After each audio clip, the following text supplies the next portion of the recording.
Hello, good morning. Okay na? Okay, sige. Mga kababayan, Assalamualaikum warahmatullahi wabarakatuh. Madayaw, maayong adlaw kaninyong tanan. Magandang araw sa inyong lahat. Sa mga nakaraang araw, marami ang humihingi ng reaksyon, komento, o damdamin.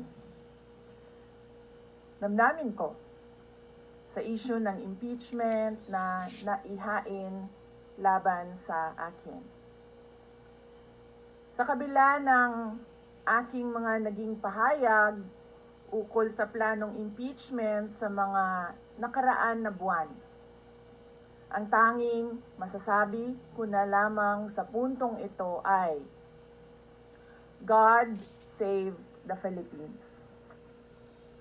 Bukod dito, nais ko na lang ipaabot ang aking taus-pusong pasasalamat sa mga kababayan na patuloy na nagdarasal, sumusuporta, nagtitiwala, at patuloy na nagmamahal sa akin.